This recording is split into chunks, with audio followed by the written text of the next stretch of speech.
हाय ମୁଁ ଚନ୍ଦନ ଗୋଟେ ନୂଆ ଷ୍ଟୋରି ନେଇ ଆପଣମାନଙ୍କ ପାଖକୁ ଆସିଛି। ଆଜିର ଷ୍ଟୋରି ଗୋଟେ ୟୁନିକ୍ ଅଛି, ମାନେ ବହୁତ ଦିନ ଗ୍ୟାପ୍ ହେଇଗଲା ଆପଣଙ୍କ ପାଖକୁ ଆସିବା ପାଇଁ, ସେଥିପାଇଁ ସରି। ଆପଣମାନେ ଜୀବନରେ କେବେ ଫେଲ୍ ହେଇଛନ୍ତି? ଯେକୌଣସି କ୍ଷେତ୍ର ହଉ, ମାନେ ଏକ୍ଜାମ୍ ହଉ, କୌଣସି କାମ ହଉ। ଆପଣମାନେ ଭାବୁଥିବେ ମୁଁ ଆଜି ଏଇ କୋଶ୍ଚିନ୍ କ'ଣ ପାଇଁ ପଚାରୁଛି। ମାନେ ରିସେଣ୍ଟଲି ମାସେ ହେବ ଫିଲ୍ମଟା ରିଲିଜ୍ ହେଇଛି। ମୁଁ ଯାହା ବିଷୟରେ କହୁଛି ଏଇଟା ହେଉଛି 12th fail film, Vidhu Vinod ଚୋପ୍ରାଙ୍କର ଫିଲ୍ମ। ଆଉ ବିଦୁ ବିନୋଦ ଚୋପ୍ରାଙ୍କର ଫିଲ୍ମର ଗୋଟେ ଖାସିୟତ ହେଉଛି ସେ ଫିଲ୍ମ ଆପଣଙ୍କୁ ସିଟ୍ରୁ ଉଠିବାକୁ ଦେବନି ହଲ୍ରେ। ସେକେଣ୍ଡ ଜିନିଷ, ତାଙ୍କ ଫିଲ୍ମର ୟୁଏସ୍ପି ପଏଣ୍ଟ ହେଉଛି କଣ୍ଟେଣ୍ଟ। 12th ଫେଲ୍ରେ ଆପଣମାନେ ସେ ବଡ଼ ଷ୍ଟାରକାଷ୍ଟ ପାଇବେନି ଆଜ୍ଞା, କି ବଡ଼ ବଡ଼ ମାନେ ମାସ୍ ଯେଉଁମାନଙ୍କୁ ଆକ୍ଟର କୁହାଯାଏ ସେମାନେ କେହି ନାହାନ୍ତି। କିନ୍ତୁ ଯେଉଁ ଆକ୍ଟରମାନେ ସେ ଫିଲ୍ମରେ ରୋଲ୍ କରିଛନ୍ତି, ଆପଣ ବିକ୍ରାନ୍ତ ମେସିଙ୍କ କଥା କୁହନ୍ତୁ ଯେ ଲିଡ୍ କ୍ୟାରେକ୍ଟର କରୁଛନ୍ତି, ବା ହିରୋଇନ୍ ହୁଅନ୍ତୁ, ବା ବିକାଶ ସାର୍ ମାନେ ଦୃଷ୍ଟି ଆଇଏସ୍ର ଯିଏ ଫାଉଣ୍ଡର, ତାଙ୍କର ବି ଗୋଟେ ଛୋଟ ରୋଲ୍ଟେ ଅଛି। ତା ସହିତ ଓଭରଅଲି ଷ୍ଟାରକାଷ୍ଟ ଯେଉଁମାନେ ବି ଆକ୍ଟିଂ କରିଛନ୍ତି 100 ରୁ 100% ଦେଇଛି। ଆଉ ମୁଁ ଏମିତି ଦାବାର ସହ କହିବି ବା ଚ୍ୟାଲେଞ୍ଜ ଦେଇ କହିବି ଫିଲ୍ମ ନିଶ୍ଚୟ ଆୱାର୍ଡ଼ ପାଇବ। ମାନେ ଆଠୁ ଭଲ ଫିଲ୍ମ ମୁଁ ଭାବୁଛି ବୋଧେ ରିସେଣ୍ଟ ଇୟର୍ରେ କିଛି ନାହିଁ। 12th ଫେଲ୍ ଆପଣ ଜାଣିଥିବେ ଅନୁରାଗ ପାଠକଙ୍କର ଗୋଟେ ଷ୍ଟୋରି। ଏଇଟା ଗୋଟେ ସତ କାହାଣୀ ଉପରେ ଆଧାରିତ ଷ୍ଟୋରି। ଏଇଟା ହେଉଛି ମନୋଜ ଶର୍ମା IPS ଚମ୍ବଲରୁ ଆସୁଥିବା ଗୋଟେ ବ୍ୟକ୍ତିର କାହାଣୀ, ଗୋଟେ ଛାତ୍ରର କାହାଣୀ, ଗୋଟେ ସଂଘର୍ଷ କରୁଥିବା ପିଲାର କାହାଣୀ। ଚମ୍ବଲ ଟୁ ଦିଲ୍ଲୀ, ତା ମଝିରେ ରହିଥିବା ଏଇ ଯେଉଁ ଷ୍ଟ୍ରଗଲ୍ ପିରିୟଡ଼, ମୁଁ ସେଥିପାଇଁ ସବୁବେଳେ କହେ ଆପଣଙ୍କ ସଂଘର୍ଷ ଯେତେ ବଡ଼ ହେବ ଆପଣ ସଫଳତା ତାଠୁ ବି ଅଧିକା ବଡ଼ ହେବ। ମାନେ ସେ ଫିଲ୍ମ ପର୍ସନାଲି ମୁଁ ଦେଖିଲା ପରେ ସିଟ୍ରୁ ଲାଷ୍ଟରେ ଯେତେବେଳେ ଏଣ୍ଡିଙ୍ଗ ଥାଏ, ମାନେ ମୋର ଯେଉଁ ଇମୋସନ୍ଟା, ମାନେ ମୁଁ କହିବିନି।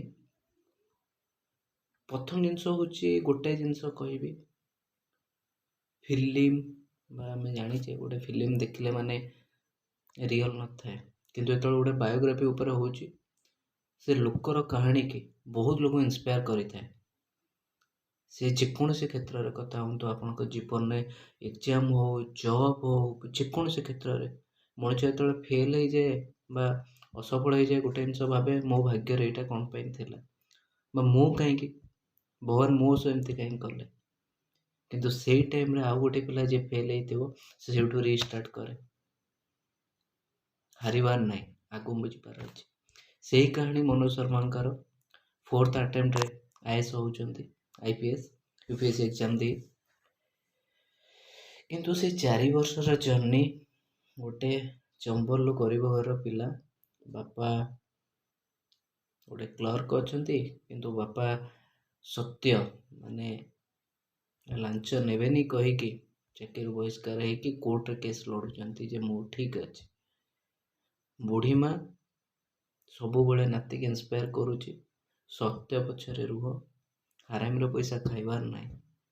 ସେଇ ଇଏ ଚିନ୍ତାଧାରା ଦେଖି ଯାଉଥିବା ପିଲା ଯେଉଁ ସ୍କୁଲରେ ପଢ଼ୁଛି, ସେ ସ୍କୁଲରେ ଇଣ୍ଟରେଷ୍ଟିଂ ହେଲା, ସେ ବିଧାୟକଙ୍କର ଏତେ ଦବଦବା, ସେଠି କପିରେ ସବୁ ପାସ୍, ଫାର୍ଷ୍ଟ କ୍ଲାସ୍। ଆଉ ଇଏ ଯେଉଁ ବର୍ଷ 12th ଫେଲ୍ ଦେଉଛନ୍ତି, ଇଏ ଭାବୁଛନ୍ତି ପାସ୍ କରିଗଲେ ଯେଉଁଠି ନା କେଉଁଠି ଗୋଟେ ପିଅନ ରହିଯିବେ, ଜୀବନ ସକ୍ସେସ୍। କିନ୍ତୁ ସେଇ 12th ଫେଲ୍ ବା ସେଇ 12th ଏକ୍ଜାମ୍ରେ ଗୋଟେ DSP ଆସୁଛନ୍ତି, ସେ ପରୀକ୍ଷାରେ ଆପଣଙ୍କର କପି ରଖି ଦେଉଛନ୍ତି। ସେ କପି ରଖିବା ପରେ ସେ ଫେଲ୍ ହେଇଛନ୍ତି। ତାପରେ ସେଇଠୁ ହିଁ ଷ୍ଟୋରି ଆରମ୍ଭ ହେଇଛି। ଏପଟେ ଫେଲ୍, ଏପଟେ ପରିବାରର ଦାୟିତ୍ୱବୋଧ ପାଇଁ ଭାଇ ସହିତ ଗୋଟେ ଯୁଗାଡ଼, ଅଟୋ ଚଲେଇବା, ତାକୁ ଯାଇକି ପୁଣି ଯେତେବେଳେ ବ୍ୟାନ୍ କରାଯାଉଛି ସେ ସେଇ ଜିନିଷଟା ନେଇ DSPଙ୍କୁ ପଚାରୁଛନ୍ତି କ'ଣ ପାଇଁ ବ୍ୟାନ୍ କରାଗଲା। ବ୍ୟାନ୍ କରିବାର ରିଜନ୍ ଦେଖିଲା ପରେ ବା ସେ DSPଙ୍କୁ ଇନ୍ସପାୟାର ହେଲା ପରେ ସେଇଠୁ ମାଇଣ୍ଡ ମେକଅପ୍ କରିଛନ୍ତି ମୁଁ ଆପଣଙ୍କ ପରି ହେବି। ସେଇଠୁ ଗ୍ୱାଲିୟରରୁ ଦିଲ୍ଲୀ। କିଛି 3-4ଟା ପଏଣ୍ଟ କହିବି। ଖାଇବାକୁ ପଇସା ନଥିଲା ଆଜ୍ଞା ତାଙ୍କ ପାଖରେ, ଯାଇକି ଗୋଟେ ଲାଇବ୍ରେରୀରେ 280 ଟଙ୍କାରେ କାମ କରୁଥିଲେ।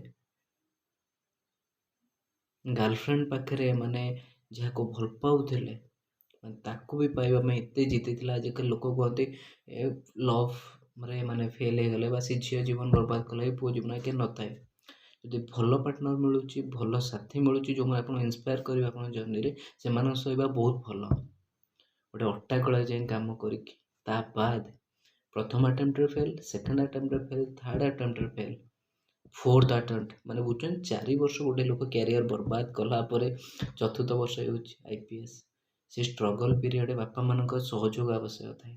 ସେଇ 4 ବର୍ଷରେ ଆପଣଙ୍କ ଲଗନ, ଡେଡିକେସନ୍, ଡିଟରମିନେସନ୍, 4ଟାକ ଜିନିଷ ଇମ୍ପୋର୍ଟାଣ୍ଟ। ଆପଣ କେତେ ଡେଡିକେଟେଡ୍ ଅଛନ୍ତି, ଲକ୍ଷ୍ୟରୁ ଭାଙ୍ଗୁନାହାନ୍ତି, ତାପରେ IPS ହେଇଛନ୍ତି।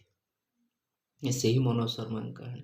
ମୁଁ ସେଇ ଛାତ୍ରମାନଙ୍କୁ କହିବି ଯେଉଁମାନେ ଲାଇଫ୍ରେ ଫେଲ୍ ହେଉଛନ୍ତି ବା ଯେକୌଣସି କ୍ଷେତ୍ରରେ, ଥରେ ଯାଇ ଫିଲ୍ମ ଦେଖନ୍ତୁ ବା ଯେଉଁଠି ବି ହଉ। ଆଉ ଏ ଷ୍ଟୋରି କରିବାର ମେନ୍ ରିଜନ୍ ଏଥିପାଇଁ ନୁହେଁ ଯେ ମୁଁ ଫିଲ୍ମ ରିଭ୍ୟୁ କରୁଛି। ଏ ଷ୍ଟୋରି ଏଥିପାଇଁ କରୁଛି କାହିଁକିନା ରିସେଣ୍ଟ ଇୟର୍ରେ ଛାତ୍ରଛାତ୍ରୀମାନଙ୍କର ଆତ୍ମହତ୍ୟା ବଢ଼ିଛି ଆଜ୍ଞା। ଆପଣ କୋଟାରେ ଦେଖନ୍ତୁ, ଆପଣ ଯେ ମେଡ଼ିକାଲ କେସ୍ରେ ଦେଖନ୍ତୁ, ଜେଇରେ ଦେଖନ୍ତୁ ଆଜ୍ଞା। ହାରିଯିବାଟା ସମାଧାନ ନୁହେଁ ଆଜ୍ଞା। ମଣିଷ ଜୀବନ ପାଇଛନ୍ତି, ତାର ଲକ୍ଷ୍ୟ ଯେ ଆପଣ କେବଳ ଗୋଟେ ଏକ୍ଜାମ୍ ବା ଡକ୍ଟର କି ଇଞ୍ଜିନିୟର ହେଇଗଲେ ସକ୍ଷତା ନୁହେଁ। ବହୁତ ଅଲ୍ଟରନେଟିଭ୍ ୱେ ଅଛି। ସକ୍ସେସ୍ର ମତଲବ ନୁହେଁ ଯେ ଆପଣ କେବଳ ହାଇ ପଇସା ଗୋଟେ ପାୱାରରେ ରହିଲେ, ବହୁତ ୱେ ଅଛି ଆଜ୍ଞା। ଆଉ ସେଇ ବାପା ମାଆଙ୍କୁ ମୁଁ କହିବି ଯେଉଁମାନେ ପିଲାଙ୍କୁ ଫୋର୍ସ କରୁଛନ୍ତି, ବା ଯେଉଁ ପିଲା ଯେତେବେଳେ କିଛି ମାନେ ଗଭର୍ଣ୍ଣମେଣ୍ଟ ଏକ୍ଜାମ୍ ପାଇଁ ପ୍ରିପେୟାର ହେଉଛି, ସେଇ ପିରିୟଡ଼ଟା ଗୋଟେ ଷ୍ଟ୍ରଗଲ୍ ପିରିୟଡ଼ ଥାଏ ଆଜ୍ଞା। ଧନୀ ଘରେ ତ ଆଜ୍ଞା ଚଳିବ ଆଜ୍ଞା, ମାନେ ଯେଉଁମାନେ ରିଚ୍ ପିପୁଲ୍ ଅଛନ୍ତି ସେମାନଙ୍କ ପାଇଁ ଫାଇନାନ୍ସିଆଲ୍ ପ୍ରୋବ୍ଲେମ୍ ନ ଆସିପାରେ, ବଟ୍ ଗୋଟେ ମିଡ଼ିଲ୍ କ୍ଲାସ୍ ବା ଲୋୟର୍ ମିଡ଼ିଲ୍ କ୍ଲାସ୍ ପିଲା ପାଇଁ ବା ଗରିବ ଶ୍ରେଣୀ ପିଲା ପାଇଁ ସେଇ ପିରିୟଡ଼ ବାପାମାନଙ୍କ ସହଯୋଗ ନିହାତି ଆବଶ୍ୟକ। ବାପା ମାଆ ଯଦି ପ୍ରେସର୍ ପକାଇବେ, ନାହିଁ ପୁଅ ଚାକିରି ହେଉନି, ପ୍ରାଇଭେଟ୍ କର, ତା ଲକ୍ଷ୍ୟଟା ଏଠି ମରିଯିବ ଆଜ୍ଞା।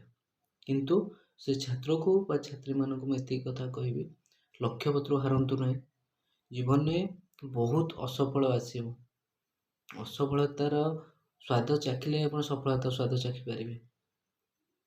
ଆଉ ମୁଁ ରିକ୍ୱେଷ୍ଟ କରିବି ସେ ପିଲାମାନଙ୍କୁ, ଯଦି ପ୍ରିପେୟାର ହେଉଛନ୍ତି କମ୍ପିଟେଟିଭ୍ ଏକ୍ଜାମ୍ ପାଇଁ ବା ଯେକୌଣସି କ୍ଷେତ୍ରରେ ହଉ, ହାରି ଯାଆନ୍ତୁନି। ସବୁବେଳେ ମନେ ରଖିବେ, କୌଣସି ନୋ ମିନ୍ସ ନେକ୍ସଟ ଅପରଚ୍ୟୁନିଟି।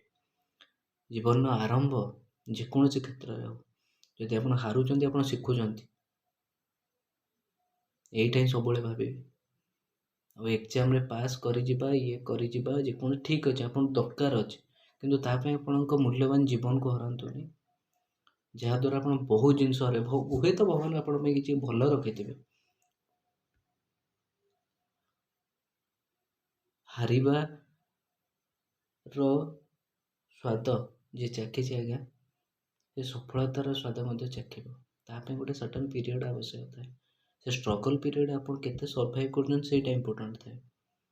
ତେଣୁ ମୁଁ ଏତିକି ରିକ୍ୱେଷ୍ଟ କରିବି ପିଲାମାନଙ୍କୁ, ଯେଉଁମାନେ ପ୍ରିପେୟାର ହେଉଛନ୍ତି କମ୍ପିଟେଟିଭ୍ ପାଇଁ, ଟିକେ ଆଭଏଡ଼୍ କରନ୍ତୁ। ମାନେ ବେଶୀ ମାନେ ଡିପ୍ରେସନ୍କୁ ନ ଯାଆନ୍ତୁ କି ମୋ ରେଜଲ୍ଟ କ'ଣ ହେବ, ମୋ ସାଙ୍ଗ ରେଜଲ୍ଟ କ'ଣ, ମାର ଗୁଲି ୟାର। ଆପଣଙ୍କ କ୍ୟାରିୟର ଆପଣଙ୍କ ହାତରେ। ଗୋଟେ IAS ପାଇଁ ବା OS ପାଇଁ ଯଦି ଆପଣ ପ୍ରିପେୟାର ହେଉଛନ୍ତି ନା, ଆପଣ ପାଇଁ 100ଟା ବାଟ ଖୋଲିବ। ବଡ଼ ବଡ଼ ଇନଷ୍ଟିଚ୍ୟୁଟ୍ରେ ଆପଣ ବଡ଼ ହ୍ୟୁଜ୍ ଆମାଉଣ୍ଟର ଆପଣ ଦେଇକି ପଢ଼ିବା ପାଇଁ ଡାକିବେ, ଆପଣ ସେଠୁ ଶିଖିବେ, ଆପଣ ଜର୍ଣ୍ଣାଲିଜିମ୍ ପାଇଁ ଆପଣ ବାଟ ଖୋଲିବ। ଯଦି ଆପଣ ସେଠୁ ବାହାରୁଛନ୍ତି, ଆପଣ ଗୋଟେ ଯଦି ପଲିଟିକ୍ସ କି ଯାଉଛନ୍ତି, ଆପଣ ଧାରା ବିଷୟରେ କହିପାରିବେ, ଆର୍ଟିକଲ୍ କ'ଣ କହିପାରିବେ, IPC କ'ଣ କହିପାରିବେ, ସମ୍ବିଧାନ କ'ଣ ବୁଝେଇ ପାରିବେ। ଲୋକ କେବଳ କ'ଣ IAS IPS ହେଲେ ବା ଡକ୍ଟର ଇଏ ହେଲେ ଲୋକଙ୍କ ସେବା କରିବ, ଅନ୍ୟ କୌଣସି କରିବା ପାଇଁ ବହୁତ ମାଧ୍ୟମ ଅଛି ଆଜ୍ଞା। ସୋ ଲାଇଫ୍ରେ ଡିସିସନ୍ ନେବା ପୂର୍ବରୁ 20 ଥର ବାଛନ୍ତୁ। ଆଉ ମୋ ରିକ୍ୱେଷ୍ଟ ରହିବ, ଯେତେ ଆପଣ ପାଉଛନ୍ତି କମ୍ପିଟେଟିଭ୍ ପ୍ରିପେୟାର ହେଉଛନ୍ତି, ଯେଉଁ ଜର୍ଣ୍ଣିଟା ବଡ଼ ଥାଇପାରେ, ବଟ୍ ସେ ପିରିୟଡ଼ରେ ସଷ୍ଟେନ୍ କରିବା ଶିଖନ୍ତୁ, ଲଢ଼ିବା ଶିଖନ୍ତୁ। ଲଢ଼ିବାର ଅନ୍ୟ ନାମ ଜୀବନ। Thank you. ଭିଡ଼ିଓ ଭଲ ଲାଗିଲେ ଲାଇକ୍, ସବସ୍କ୍ରାଇବ୍, ସେୟାର କରିବାକୁ ଭୁଲିବେନି। ଆଉ ଏତିକି ରିକ୍ୱେଷ୍ଟ, 12th ଫେଲ୍କୁ ଯାଇ ଆଉ ଥରେ ଯଦି ଭଲ ଲାଗୁଛି ଫିଲ୍ମ, ଛାତ୍ରଛାତ୍ରୀମାନେ ଯାଇ ଦେଖନ୍ତୁ। Thank you.